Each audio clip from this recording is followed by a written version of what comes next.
Bonjour et bienvenue dans cette nouvelle vidéo pour comprendre les concepts du trading et de l'investissement. Dans cette capsule, tu vas découvrir pourquoi il faut investir dans les marchés financiers. Sache qu'il faut apprendre comment fructifier ton épargne, c'est pourquoi il est indispensable de maîtriser les marchés financiers pour y investir. Découvrons tout cela ensemble. Pourquoi investir dans les marchés financiers? Tout épargnant ou investisseur qui souhaite fructifier son argent doit investir dans le marché financier, surtout que les effets de l'inflation devraient continuer à se faire ressentir au cours de l'année 2023, notamment sur le niveau de rendement de l'épargne qui est très faible. Il est donc naturel d'aller chercher du dynamisme dans le marché financier qui peut être une alternative intéressante pour fructifier ton épargne. La question se pose de savoir comment faire pour améliorer tes performances, car pour la plupart des investisseurs particuliers, investir dans les marchés financiers est un cheminement complexe. Une bonne maîtrise de ces marchés et des différents instruments financiers t'aidera à trouver les leviers les plus appropriés en fonction de la conjoncture économique et de ton profil de risque. Il faut donc bien te former sur le sujet. Quelles sont les notions fondamentales à connaître? Il faut se poser les bonnes questions. Quel est ton horizon temporel d'investissement? Quel niveau de performance tu souhaites obtenir? Quel niveau de risque es-tu prêt à prendre ou combien es-tu prêt à perdre? Ce ne sont pas des questions que tu vas te poser après l'initiation de l'investissement. Bien au contraire, il faut avoir des réponses très claires à ces trois questions avant d'entamer l'investissement. Définissons donc ces trois concepts. L'horizon temporel. Ton horizon temporel est la durée pendant laquelle tu penses conserver un placement jusqu'à ce que tu souhaites récupérer l'argent. As-tu besoin de l'argent que tu veux investir dans quelques mois, quelques années ou quelques décennies? Ton horizon temporel est un élément clé dans le choix de tes placements. On y reviendra plus en détail dans une prochaine capsule. Deuxième concept, niveau de rendement risque cible. Il faut savoir que le niveau de performance ou rendement espéré dépend du niveau de risque pris. Les investissements risqués, comme les crypto-monnaies, les produits dérivés ou encore les actions, ont un niveau de risque élevé et donc la performance attendue ou espérée est aussi élevée. A contrario, les placements moins risqués livrent une performance faible en relatif. Les obligations, par exemple, sont moins risquées que les actions. Ainsi, le rendement espéré des obligations est aussi faible en comparaison avec les actions. Les placements monétaires sont les moins risqués. Leur rendement est donc le plus faible. Ne t'inquiète pas, nous allons revenir en détail sur ces différents instruments financiers dans nos prochaines capsules. Il faut quand même faire la différence entre le niveau de risque d'un placement et ton niveau de risque à prendre.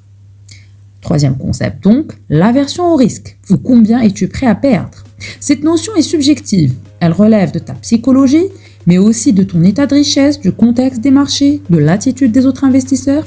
En général, les enquêtes démontrent que les investisseurs préfèrent un gain certain, moins élevé, à un gain aléatoire plus important. Mais au final, cela dépend vraiment de toi. Est-ce que tu aimes la prise de risque ou pas? La réponse à ces trois questions te permet de définir tes priorités en tant qu'investisseur. Est-ce que ta priorité est la régularité de tes revenus, ou la stabilité de tes capitaux, ou la croissance de ton épargne? Si tu recherches la régularité des revenus, il faut investir dans des titres obligataires, par exemple, qui vont servir des intérêts tous les ans ou dans des actions à dividendes élevés. Si tu recherches la stabilité de tes capitaux, il faudra investir dans des fonds à capital garanti ou des placements à risque très faible comme le monétaire ou l'obligataire court terme.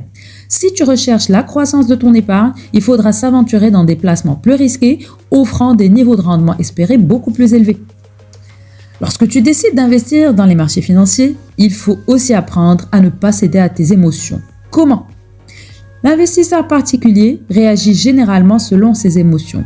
Il investit pendant la hausse, il s'emballe lorsque le cours est au plus haut, il peut même racheter un peu en espérant que le cours va augmenter plus. Il s'inquiète beaucoup quand le prix de l'instrument financier qu'il a acheté baisse par rapport à son prix d'entrée initiale et malheureusement, cède juste avant le rebond du marché et il vend souvent à perte. Warren Buffett dit d'ailleurs à ce propos que la plupart des gens s'intéressent aux actions quand tout le monde s'y intéresse. Le moment d'acheter, c'est quand personne ne veut acheter. Vous ne pouvez acheter ce qui est populaire. Au final, pour éviter les mouvements du marché et ne pas céder à tes émotions, tu dois suivre ces trois conseils d'experts. 1.